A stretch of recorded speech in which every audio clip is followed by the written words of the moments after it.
Chapter 19. Coffee. Surprise. No one was allowed in the classroom block till the end of break, not even for the loo, really. But by pleading and doing some jiggling up and down, I managed to convince Mrs. Olive, who was on playground duty, to let me in. As soon as I was inside, I darted into the nearest classroom and fished out the fidgeting dragon. Once in the open, he calmed down and perched happily on my hand. He stretched out his wings, which flickered through varying shades of red, before settling for a rusty copperish colour. "Sorry," I said, "but there are too many nosy Parkers out there." Flicker fluttered down into the sink. It was half full of muddy brown water from the paint pots that had been left to soak. "Don't drink that," I blurted, seeing him lowering his head. I cleared everything out and filled the sink with clean water. Then I stood back, watching as the dragon drank and drank, swinging his head back and forth across the surface of the water to scoop up each gulp. Nicely refreshed, Flicker took off to explore the classroom. "Hey, come back," I hissed, keeping an eye firmly on the door. "Look, I'll take you for a fly later, after school." It was not the best time for him to be soaring around. I kept glancing at the windows, half expecting to see Liam's leering face smushed up against the glass. But Flicker didn't seem to care. He was swooping and diving and turning somersaults above my head in a crazy display, like he'd just invented flying or something. I tried to coax him back with some of Mr. Firth's yucca plant, but Flicker was having far too much fun to stop whizzing around for a snack. He dive-bombed down towards Mr. Firth's desk, and, with a gasp of horror, I saw that as he passed over it, he gave a little shudder. I was pretty sure I knew what that meant. I'd seen enough of them in the last few days.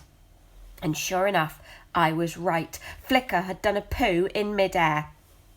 The explosive little stink bomb dropped away, and I watched it falling as if in slow motion, down, down, down.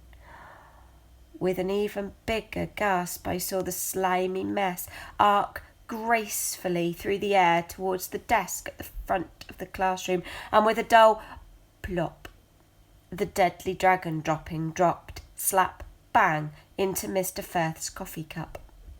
"What are you doing?" hissed a voice behind me. I spun round and saw Ted's head peering through the door. "Mr. Firth will kill you if he catches you in here. Come on, it's time to line up for the bell. Let's go." I looked from Ted to the cup, but before I could move, Flicker took off from the bookshelf where he'd landed. I watched as he started weaving in and out of the display of hot air balloons that hung from the ceiling. I held my breath, terrified his tail would catch on one of the wires and bring the whole lot crashing down. Following my gaze, Ted looked up. He was just in time to catch the dragon's next poo squarely on the forehead. The stinky green mess was particularly runny and dribbled down his nose, but Ted barely noticed. He stood open-mouthed, staring in bug-eyed wonder at the little ruby shape flitting above him. "Ted, meet Flicker," I grinned. For once, Ted didn't say anything. "I'd close your mouth if I were you," I laughed. "Don't want one of those little bombs landing in there." Ted turned to look at me, his bewildered face still streaked with poo. But... "Oh, I'd wash that lot off before it dries," I said, pointing towards the sink. Dragon poo has a nasty habit of exploding. A second later, the bell rang and startled Flicker, who zipped down to land on my shoulder. I quickly tucked him back into my pocket. "We have to get Mr. Firth's cup," I urged. "What?"